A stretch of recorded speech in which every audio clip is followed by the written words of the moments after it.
Lena worked as a waitress in a high-end restaurant that sat on the top floor of a luxury building, with glass windows that showed the entire city glittering below. The restaurant was expensive, elegant, and filled with wealthy people who lived different lives from those who served them. The staff walked quickly, always polite, always smiling, even when their bodies were tired and their hearts were heavy. Lena was one of the quietest among them. She worked long shifts, spoke few words, and tried her best to stay unnoticed. She was not embarrassed to be a waitress. She needed the job, she worked honestly, and she took pride in being responsible. But she knew that many customers didn't see her humanity. They saw uniforms, trays, and service. Wealthy guests often talked loudly, laughed carelessly, and treated the workers like decorations rather than human beings.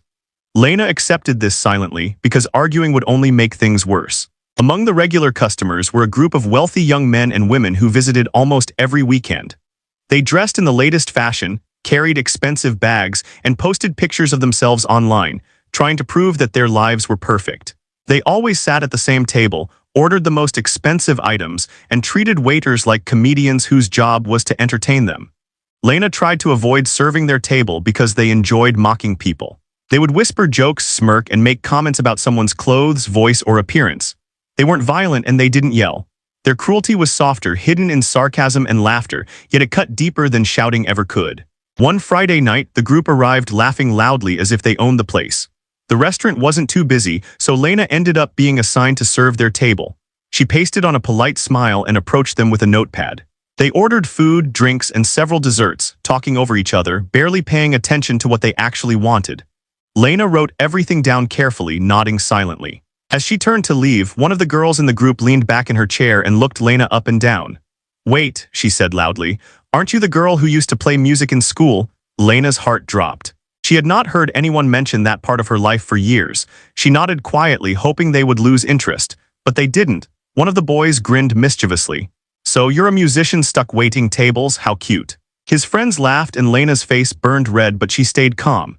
She wasn't ashamed of her job, but the way they said it made her feel small, like her dreams were a joke. Another boy gestured toward the small stage at the corner of the restaurant, where a polished piano sat for occasional performers. "Why don't you play something for us?" he said sarcastically. "Let's see if your hands do more than carry plates." Lena froze for a second. She wanted to say no. She wanted to tell them that she was working, not there for their entertainment. But she also knew that refusing could lead to worse humiliation. These people didn't take no kindly. They enjoyed provoking reactions, testing boundaries, pushing people into uncomfortable situations. They wanted a show, any show, because their lives were fueled by amusement, not empathy. Another girl smirked and added, "Come on, we'll give you a tip, make it worth our while." The tone of her voice made it clear that the offer wasn't generous, it was mockery, a bribe for dignity. Lena stayed silent, holding the empty tray close to her chest like a shield. She looked at the piano and felt fear, shame, and anger twisting together inside her. She hadn't touched a piano in years. Life had crushed her dreams, forcing her into survival mode. Playing in front of these people felt impossible. But before she responded, one of the boys spoke loudly, loud enough for nearby tables to hear. "Hey everyone, our waitress wants to perform. Let's give her a moment." Heads turned, people looked, some curious, some amused. Lena felt exposed, almost naked in her vulnerability. She had always worked quietly, hoping no one would notice her too much. Now she was suddenly in the center of attention. She thought about walking away. She thought about telling the manager, quitting, running, crying, but none of those things would help her. She needed her job, she needed money, she needed to survive. And part of her, just a small, angry part, didn't want to let these strangers decide what she could or couldn't do. She wasn't a puppet, she wasn't a joke. She had talent once, real talent, before life forced her to bury it. So she answered quietly, "If I play, will you stop calling me a joke?" The group looked surprised. They hadn't expected her to speak with confidence. One boy laughed, "Sure, impress us and we'll stop." Everyone knew they were lying, but Lena didn't care. She wasn't doing this for them. She was doing it because they challenged her dignity, and dignity was the only thing left she could defend.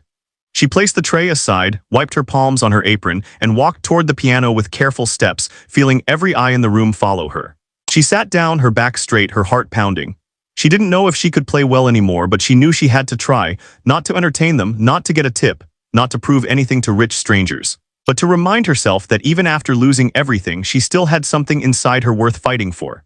Lena didn't start playing the piano immediately. She sat there with the keys in front of her, fingers hovering slightly above them, and her mind drifting back to a time when the piano was not a source of fear, but a source of joy. Before life turned into endless shifts and sleepless nights, she once lived in a small house filled with music and laughter. Her parents loved classical songs, and her father especially believed that music could heal anything. She remembered being young, sitting on her father's lap as he showed her how to press the keys gently, how to feel the sound rather than force it. He used to tell her, "Music doesn't come from your fingers, Lena, it comes from your heart." Back then, she didn't fully understand the meaning, but she listened anyway, trusting him with all the innocence a child could hold. Lena grew up with those melodies echoing in her memories. She practiced every evening after school, sometimes frustrated, sometimes proud, but always determined. The piano was more than an instrument, it was her escape from loneliness, from the world outside that scared her. She dreamed of becoming a professional pianist, performing on big stages, wearing elegant dresses, hearing applause not out of politeness but admiration. But dreams are fragile things, especially in families where survival is difficult. Her father got sick when she was 17. It wasn't sudden, it was slow, painful, and expensive. The house filled not with music but with hospital bills, medicines, and silence.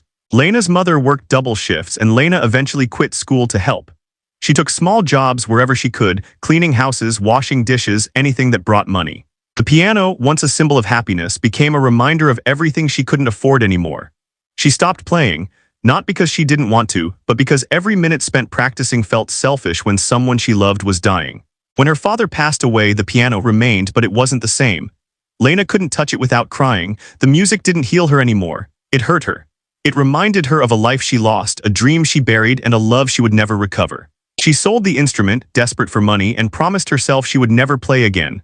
Sometimes people stop doing what they love not because they don't love it, but because it hurts too much to remember what they lost. Years passed. Lena worked, survived, paid bills, and learned to hide her emotions behind a calm face. She found a job at the expensive restaurant and accepted it with gratitude because it provided stability, even if it didn't provide happiness. She didn't tell anyone about her musical background, not because she was ashamed, but because those memories belonged to a different version of herself. A version she no longer knew how to be. Her coworkers sometimes joked about having talents, singing, dancing, or dreaming of becoming famous. Lena would smile politely but never share. They thought she was shy, maybe introverted. They didn't know she used to stand on small stages and play with passion. They didn't know she once had a future planned. They didn't know how much she missed her father's voice saying, "I'm proud of you." Even though Lena never played, she still felt music inside her. When she walked home at night, she imagined notes moving with her steps. When she heard a distant piano song, her heart tightened with longing. Music didn't leave her. It simply waited inside her, quiet and patient, like a part of her soul that refused to die. So when the wealthy customers mocked her that night, when they laughed and provoked her to play, they had no idea what they were awakening. They thought they were humiliating a simple waitress. They didn't understand that behind her tired eyes lived someone who had dreamed bigger than they ever could. They thought they were pushing her into embarrassment. In truth, they pushed her into remembering who she used to be. She didn't want to perform because she enjoyed entertaining strangers. She wanted to play because she wanted to feel alive again. She wanted to prove to herself that despite everything she had gone through, her heart still worked, her talent still existed, and her father's teaching had not vanished. But fear held her back. What if she couldn't play anymore? What if her hands shook? What if she embarrassed herself and ruined the last piece of dignity she owned? Those doubts crept into her mind like shadows, whispering that she would fail, that she wasn't good enough, that her past was dead, and she was foolish to dig it up. But there was another voice inside her, faint but persistent, saying, "Try." Perhaps it was her father's voice. Perhaps it was her own. Lena wiped her palms on her uniform, steadied her breathing, and closed her eyes. She didn't play immediately. She needed a moment to gather memories, courage, and strength. She needed to remind herself that she wasn't doing this for the rich people who mocked her. She wasn't doing it for attention, applause, or tips. She was doing it for the girl she used to be, the girl who dreamed, who believed, who loved fiercely and played freely. She pressed the first key gently, letting a soft note ring through the air. It was hesitant, shaky, uncertain, just like her, but it was real. And in that moment, Lena understood something profound. Her dream wasn't gone. It was simply waiting for her to come back. Lena pressed the first few keys quietly, almost afraid of the sound they might make. The soft notes floated into the restaurant like fragile feathers, barely noticeable at first. People turned their heads, expecting a messy attempt, something funny or awkward to laugh at. The wealthy group that pushed her into playing leaned forward in their seats, waiting for entertainment, not music. They didn't realize they weren't watching a joke unfold. They were witnessing a person stepping back into a world she once lost. But Lena's hands were trembling. The muscle memory was there, buried under years of pain, but fear kept interfering. Every time she pressed a key, she remembered why she had stopped: money, sickness, loss, sacrifice. She didn't want to cry in front of strangers, and she didn't want her emotions to choke her performance. She wanted control. She wanted dignity. She took a slow, deep breath, letting the air fill her lungs and calm her shaking fingers. She closed her eyes, shutting out the audience, shutting out the mocking faces, shutting out the rich voices ordering expensive meals and cheap jokes. She pretended she was alone, in a small room with a window like the one she used to practice in as a child. She imagined sunlight on her hands, not bright chandeliers on her face. Then she began playing properly. The melody she chose was simple but emotional, one she used to play with her father when she was young. It wasn't a showy performance or a complicated piece meant to impress experts. It was a gentle, flowing tune made of nostalgia and vulnerability. As her hands moved, the music began to shape itself naturally, as if it had been waiting inside her all along. The wealthy group fell silent, confused. They expected squeaky notes and broken chords. They expected her hands to stumble over the keys. Instead, they heard a delicate, almost haunting sound that didn't match the life they assumed she lived. In their minds, talent belonged to people like them, not to a waitress who carried plates. A few nearby customers stopped eating and listened. Their conversations faded slowly. The restaurant's elegant background music, once noticeable, now felt empty compared to the authenticity of Lena's playing. The staff paused in their work, turning their heads in disbelief. They had never heard her talk much, let alone play an instrument. Lena didn't open her eyes, afraid that looking at the audience might break her concentration. She let her hands express what her voice could not: loneliness, exhaustion, grief, resilience. She didn't play perfectly. Some notes were soft when they should have been strong, some transitions hesitant when they should have been smooth. But the imperfections made the music more human, more real. She was not performing for applause. She was surviving through sound. In her mind, she wasn't in the restaurant anymore. She was back in her childhood home, beside her father, watching his tired but loving eyes follow her fingers across the keyboard. She could almost hear him whisper, "Don't rush, feel it." So she felt it. She played through the pain of lost dreams, the fear of failure, the humiliation of being treated like a joke, the exhaustion of working job after job just to stay alive. Her music held years of silence, years of emotions she never had time to express, because life did not allow space for softness when you were too busy trying to survive. People in the restaurant didn't understand her story, but they felt her emotion. And emotion, when honest, doesn't need translation. Eventually, the wealthy group stopped smirking. Their laughter died completely. Some shifted uncomfortably in their seats, confused by the weight in their chest they didn't expect to feel. A few felt guilty, though they didn't know why. They hadn't meant to awaken something fragile. They just wanted entertainment. But Lena wasn't a performer, they just forced her into pretending. One of the girls whispered, "I didn't know she could do that." Her voice wasn't mocking anymore, it was filled with disbelief. Another person murmured, "This is actually beautiful." Their comment wasn't loud because beauty made them humble for a moment, shrinking their arrogance. The staff, who always saw Lena as quiet and plain, watched with respect and pride. They knew she worked hard. They didn't know she lived with a secret gift buried under layers of sadness. Seeing her play reminded them that everyone had hidden stories, some tragic, some powerful. Lena's body softened as she reached the middle of the song. The fear faded slightly, replaced by a steady rhythm. Her fingers stopped shaking. She played not like someone being tested, but like someone reclaiming a part of herself she thought she lost forever. She wasn't trying to impress rich people anymore. She was trying to prove to herself that her talent didn't disappear just because life became unfair. She didn't want their approval. She didn't want their compliments or pity. She just wanted to feel like a person again, someone capable of beauty, not just service. Near the back of the restaurant, a waiter whispered to another, "I've never seen her like this." The other nodded, eyes wide, "I don't think anyone has." Even the manager, a strict man known for scolding staff for small mistakes, stepped out of his office and stood silently listening. Lena reached the final notes, letting them fade into the air like a sigh. When the last sound disappeared, she lifted her hands off the keys slowly, as if she were afraid to let go of the moment. She didn't rush to stand up. She didn't look at the audience. She simply breathed, feeling her heart steady again. The room was silent. Not polite silence, not uncomfortable silence, real silence. A silence so deep that even the wealthy group didn't know what to say. They had expected failure, they got honesty. They had expected amusement, they got emotion. For a few seconds no one clapped, not because they were unimpressed, but because they were stunned. The performance didn't fit their worldview.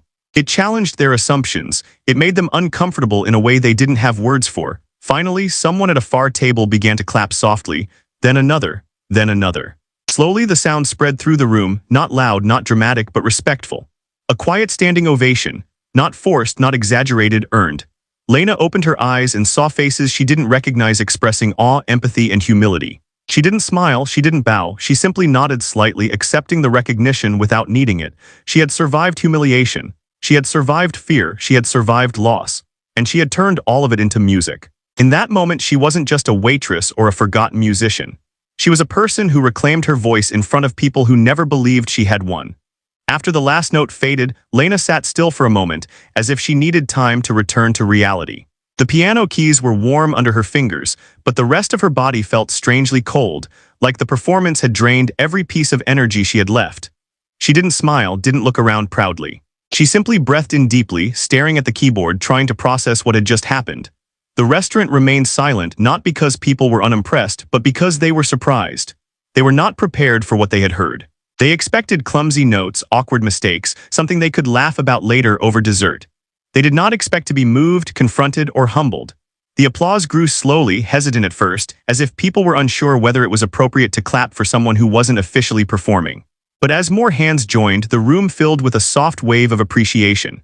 It wasn't loud or wild, but sincere. The kind of applause that comes from respect, not obligation. Lena didn't turn around to see who was clapping. She didn't bask in the sound. The applause wasn't why she played, and it didn't erase the humiliation that pushed her onto the stage. She rose from the piano with quiet dignity, smoothing her apron with trembling hands and prepared to walk back to her work. But as she stepped away, one of the wealthy boys who provoked her called out loudly, forcing attention back to himself. "Hey, that wasn't bad at all," he said, smirking, trying to act like he had given her a great opportunity. "Maybe you missed your true calling." His friends giggled, still trying to hold on to their sense of superiority. Lena didn't respond. She didn't need their approval or sarcasm. She simply lowered her gaze and continued her path, refusing to participate in their game. What the group didn't notice was how the performance had shifted the atmosphere around them. Other diners looked at them differently now, not amused but critical. Their previous laughter, the provocation, the cruelty, they all seemed childish in the face of what Lena had just done. A middle-aged couple shook their heads in disappointment, whispering they should be ashamed of themselves. Another customer muttered, "How dare they embarrass someone like that?" Even some of the staff, who had learned to tolerate disrespect as part of their job, felt anger rising in them. Lena, however, avoided meeting anyone's eyes. She didn't want sympathy. Pity felt almost as humiliating as mockery. She wanted normalcy, just to return to being unnoticed. But that was no longer possible. In the kitchen, a young waiter hurried toward her, eyes shining. "That was amazing," he whispered. "I didn't know you could do that." Lena gave a small nod and forced a smile, but she didn't feel comfortable with praise. Compliments reminded her of a past she had left behind, a dream she had abandoned, and a father she couldn't bring back. Another waitress, older and kinder, approached her quietly. "Don't let them take this from you," she said gently. "What you did out there, it mattered." Lena didn't know how to respond. She wasn't trying to matter, she was trying to survive. But something changed that night, something she couldn't ignore. She wasn't invisible anymore. Not to the staff, not to the guests, and definitely not to the wealthy group who had expected entertainment, but ended up witnessing vulnerability. What none of them knew, however, was that someone else had heard the performance too. In a private dining room at the far end of the restaurant, a man had been eating alone, separated by glass doors and expensive curtains. He was older than the young group, impeccably dressed, quiet and serious. He hadn't come for attention or company, he had come for peace. As the piano echoed faintly into his room, he paused mid-bite, listening. At first, he assumed it came from the sound system, but the raw, uneven emotion in the notes told him it was live. He stood from his table, walked toward the door and cracked it open, letting the music spill inside. He didn't know Lena's name, he didn't know her story. But he recognized something that wealthy people rarely recognized: authentic talent combined with real pain. The kind of talent money could not buy, the kind of pain money could not erase. By the time he reached the main dining area, Lena had already finished playing. But he saw her from across the room, small, tired, humble, clearing plates, while the wealthy group tried to reclaim their confidence with jokes louder than necessary. He didn't smile, he didn't clap. He simply observed, thoughtful and curious. The billionaire owner of the restaurant had built a world where excellence was valued above everything. Yet he had never expected to find it in someone invisible, someone pushing carts and wiping tables. The guests didn't know who he was. They assumed he was simply another rich customer. But the staff recognized him immediately, and nervous energy spread through them. He didn't visit often, but when he did, everyone worried.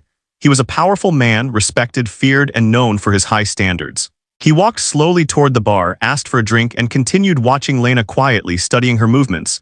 Not with arrogance, but with interest. Lena didn't notice him. She was too busy trying to catch up with work, embarrassed by the attention her performance had caused. She didn't want to be stared at. She didn't want to be special. She wanted to disappear into the routine she was used to. But the billionaire had other thoughts forming in his mind. Not about romance or charity, but opportunity. He understood what others didn't. Talent hidden under hardship is still talent. He wasn't moved because she was poor. He was moved because she was extraordinary. He didn't know yet how, or what, or when, but he knew one thing for certain: he would not forget her. Lena had barely returned to her routine when the restaurant's main doors opened gently and the billionaire stepped out from where he had been observing. He wasn't a man who rushed into situations. He moved with purpose, calm and measured, like someone who was used to being listened to without raising his voice. He approached the piano slowly and ran his hand across its surface, as if acknowledging that something meaningful had happened there moments ago. Meanwhile, the wealthy group who had provoked Lena resumed their loud conversations, trying to reclaim the attention they had lost. They spoke about business, fashion, parties, anything that might make them feel powerful again. But despite their noise, something had shifted. People weren't watching them anymore. The attention, though silent, had moved to Lena, a girl they had mocked just minutes earlier. Lena lifted plates from tables, her cheeks slightly flushed with embarrassment. She felt exposed, as if everyone could see through her. Praise made her uncomfortable. She didn't know how to accept admiration when she was used to blending into the background. She scanned the restaurant, trying to avoid eye contact, unaware that a man of tremendous influence stood not far from her, quietly observing. The billionaire watched Lena work, recognizing something important. She didn't seek attention or applause. Many musicians begged to be noticed. She had to be forced into the spotlight. Yet when she was there, she transformed the room. That kind of authenticity was rare, rarer than wealth, rarer than fame, and he felt compelled to understand it. He beckoned a waiter over and asked softly, "Who is she?" The waiter's expression changed immediately. Staff were always careful when speaking to him. He wasn't violent or cruel, but he had power to change lives with a single sentence. The waiter replied respectfully, "Her name is Lena. She's one of our best. Quiet, hardworking, keeps to herself." The billionaire's gaze lingered on the young waitress, who was collecting empty glasses from the table that had humiliated her. Her posture was straight, her movements controlled, but there was a heaviness in her shoulders. The kind of heaviness a person carried when life took more than it ever returned. "I didn't know she played," the billionaire said, more to himself than to the waiter. The waiter hesitated before responding. "None of us did, she never mentioned it." He nodded thoughtfully. It wasn't uncommon for people with real ability to hide it. Sometimes, talent wasn't suppressed by lack of skill, but by lack of opportunity or by a life too cruel to leave space for dreams. The wealthy group laughed loudly again, raising glasses, making exaggerated comments about music.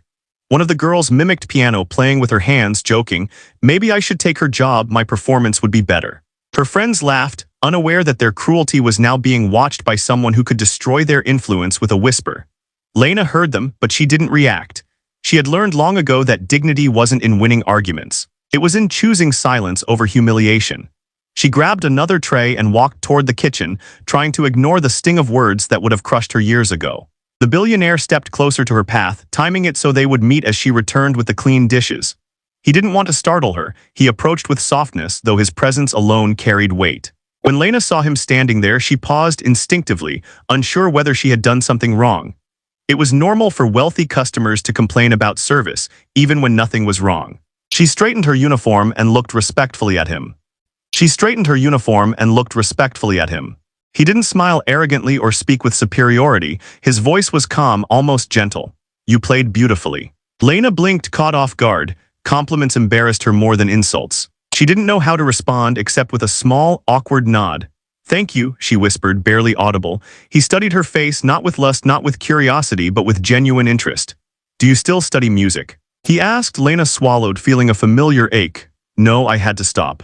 He didn't ask why, he didn't pry. He could see the answer in her eyes: loss, sacrifice, survival. "And do you want to continue?" he asked softly. Lena hesitated, not because she didn't know, but because she wasn't used to admitting her desires. Wanting something was dangerous. Wanting meant risking disappointment. Finally, she whispered, "I don't know if I can." The billionaire nodded slowly, understanding more than she said. "Talent doesn't disappear because life becomes difficult," he said. "It waits." Lena's eyes widened slightly. No one had ever said something like that to her. Not even her father, who had believed in her wholeheartedly. The billionaire didn't speak like someone trying to inspire her. He spoke like someone stating a fact. He continued, "If you ever want help, real help, I'm willing." Her chest tightened. She didn't trust easily. She didn't want charity. She didn't want to feel owned or indebted. but something in his tone felt different, respectful, not controlling. Before she could respond, someone from the wealthy group interrupted loudly, calling out to the billionaire, unaware of who he was. "Hey sir, don't waste your time on staff. Come join us, we're much more entertaining." What? The billionaire turned, his eyes cool, expression unreadable. In that one moment his silence held more authority than anger ever could. The group fell quiet, confused. Lena watched this exchange, stunned. She had never seen anyone silence arrogance with nothing but presence. He looked back at her and said softly, "Think about what I said, not because of me, because of you." What? Then he walked away, leaving her with a truth she hadn't allowed herself to consider in years. Her story wasn't over. Her dream wasn't dead. Her music wasn't gone. It was simply waiting for her to choose it again. The next days at the restaurant felt different, though nothing had visibly changed. Lena still wore the same uniform, still carried trays, still worked long shifts. The same customers came in, ordering expensive food and speaking loudly about things that never mattered to her. But beneath all the sameness there was an invisible shift, a quiet energy flowing through the staff and even some of the guests.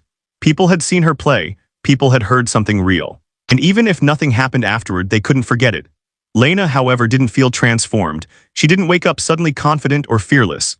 She woke up with sore feet, tired eyes, and the same worries about rent, bills, and survival. But sometimes, when she passed the piano sitting silently at the far end of the dining room, she felt a gentle tug inside her, like a reminder of someone she used to be. She avoided it, though. She didn't want people to think she was chasing attention. She didn't want whispers or expectations or pressure. She wanted peace, routine, anonymity. She didn't trust good things, they always faded faster than pain.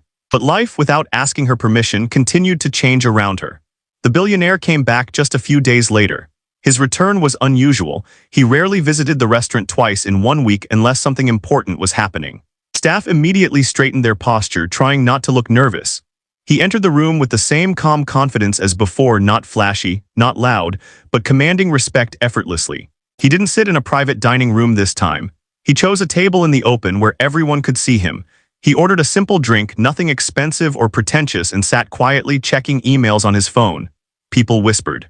Staff exchanged glances. The wealthy group didn't show up that night, which made the atmosphere more comfortable. The restaurant wasn't hostile anymore. It was just another workplace filled with tired humans trying their best. Lena tried to stay invisible, hoping the billionaire wouldn't notice her. She still didn't know what to say, how to act, or what he expected. She didn't want charity. She didn't want someone thinking she needed saving. But eventually, she had to bring his drink. She approached the table carefully, set it down, and said, "Here you go, sir," keeping her eyes lowered. She wasn't trying to be submissive, she was trying to stay safe. The billionaire looked up, studied her for a moment, then nodded politely. "Thank you, Lena." Hearing her name and his voice startled her. She had forgotten that he remembered it. She nodded awkwardly and turned to leave, desperate to avoid a conversation, but his voice stopped her. "Do you have a moment?" he asked gently. She froze. She couldn't refuse, but she didn't feel ready either. Slowly, she turned back, hands folded in front of her apron. "Yes." He didn't speak immediately. He searched for words carefully, not wanting to overwhelm her. "I've been thinking about your performance," he said. "And I believe you have a gift that shouldn't be ignored." Lena looked down again, uncomfortable. Compliments made her skin crawl, they made her feel exposed. "I don't know," she murmured. "I haven't played in years." What? The billionaire wasn't discouraged. "That was obvious," he said calmly, "but it didn't matter. What mattered was the emotion. You don't play with ego, you play with truth." Lena didn't know how to respond. Silence stretched between them, not tense, but heavy with meaning. Finally, he said, "I run a charity foundation for young artists. We sponsor people who cannot afford training, instruments, or education. If you're willing, I can help you continue your music." Lena's heart stuttered. She didn't expect that. She didn't want to need help, and she didn't know if she deserved it. She shook her head lightly. "I don't think I can accept that. I don't want to take money." He smiled gently. "This isn't charity, it's investment. I believe in people who have something real to offer." She wanted to say no again, not because she believed he was lying, but because she was afraid. Afraid of failing, afraid of hoping, afraid of losing herself in dreams again. The billionaire noticed her hesitation. "I'm not asking you to leave your job, I'm not asking you to perform, I'm asking you to learn, study, grow. Even if no one ever hears you again." Lena's throat tightened. For a moment she imagined her father's face, tired, proud, hopeful. She imagined him saying, "Take the chance. Life won't always offer it twice." But then a voice inside her whispered, "What if you fail?" She asked quietly, "What if I'm not good enough anymore?" The billionaire didn't sugarcoat his answer. "Then you fail with dignity, not regret." His honesty pierced her more deeply than encouragement ever could. He wasn't telling her she was destined for greatness. He was telling her she was worth the attempt. Lena nodded slowly, eyes filling with emotions she didn't want anyone to see. I'll think about it. He accepted that answer. He didn't push, he didn't pressure, he simply left a business card on the table. Call me when you're ready, no deadline. Lena took the card, feeling its weight, not because it was paper, but because it represented a door she thought was forever shut. After he left, some staff asked, curious and excited, what did he say? Lena shrugged, avoiding details. She didn't want attention. She didn't want people to expect miracles from her. She just wanted time to decide whether she was brave enough to chase something that once destroyed her heart. But that night, when she went home, she didn't collapse into bed immediately. Instead, she sat at her small kitchen table, stared at the business card, and whispered to herself, I don't know if I can do this, but I don't want to spend my life wondering if I could. It didn't mean she was ready. It meant she wanted to try. Weeks passed, and slowly the idea of accepting the billionaire's offer stopped feeling like a threat and started feeling like a possibility. Lena didn't make a dramatic decision overnight. She thought about it quietly, in the private spaces where doubt always lived. Some nights she convinced herself she was foolish for even considering it. Other nights she heard a melody in her mind and wondered what would happen if she followed it. Eventually, one early morning before her shift, Lena dialed the number on the business card. She didn't plan what to say, and her voice shook when she spoke. The billionaire answered calmly, as if he had known she would call someday. He didn't ask her to justify her choice. He simply said, thank you for calling, let's take this one step at a time. Within a week, Lena enrolled in basic music lessons through the foundation he sponsored. It wasn't a grand academy or a prestigious program. It was a small, comfortable studio with soft lights, wooden floors, and a teacher who smiled more than he corrected. The first time she walked in, she felt awkward, like an intruder in a world she no longer belonged to. But the teacher greeted her with a warm welcome, and there were no wealthy spectators watching to judge her. The first lesson was difficult. Lena's fingers were stiff, her rhythm rusty. She messed up frequently and apologized every time. But the teacher shook his head gently and said, don't say sorry for trying is already brave. Every correction was delivered with patience, every mistake was treated as progress. Lena wasn't used to kindness in learning. In her past, life had been strict, demanding, and unforgiving. Now the slow process of learning felt tender, almost healing. She practiced twice a week after her shifts. She didn't rush home to sleep anymore, she rushed to the studio to play. She still made mistakes, but she learned to accept them without shame. She learned that talent wasn't something you either had or lost, it was something you kept feeding slowly, even when life tried to starve it. The billionaire didn't interfere. He never visited her lessons, never asked for progress updates. He believed people needed space to grow out of their past, not pressure to perform immediately. The only time he checked in was through brief, polite messages. How are lessons going? Are you enjoying the process? He never asked, are you succeeding? His respect allowed Lena to learn without fear of disappointing anyone. Word about Lena's new path spread through the restaurant. Some staff congratulated her quietly, they were genuinely happy. Others were curious and excited, eager to hear her play again. A few, jealous or insecure, whispered that she was changing or acting special. Lena didn't argue. She knew their words came from fear, not malice. But the wealthy group who once humiliated her reacted differently.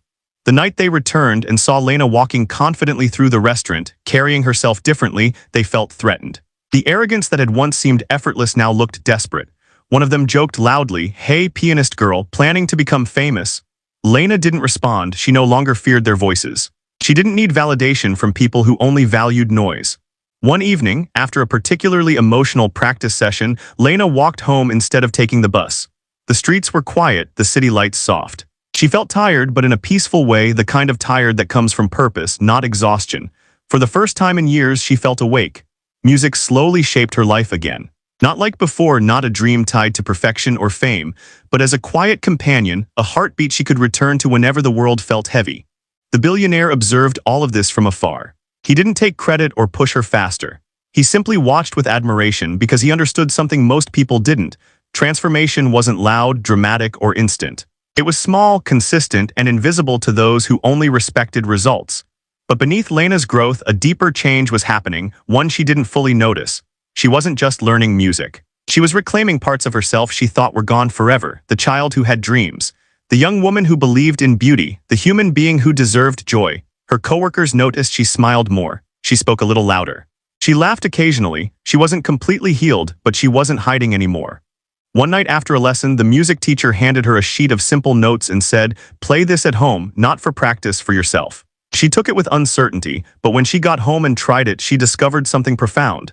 Playing alone gave her peace, not pain. And because she was changing, her thoughts about the future began to change too. She no longer said, "I'll never be good again."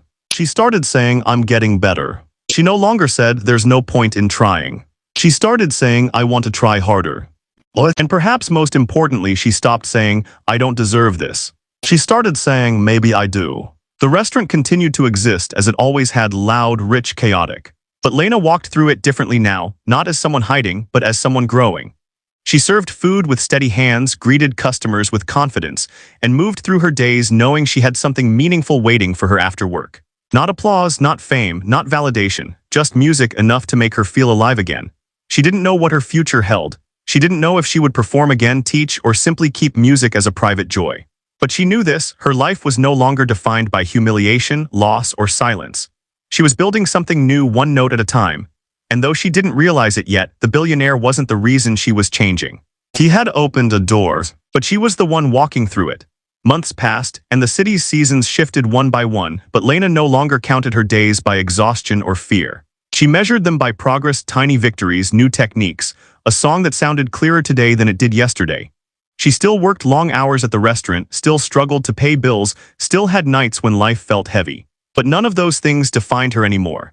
Music had returned not as a dream, but as a companion that walked beside her.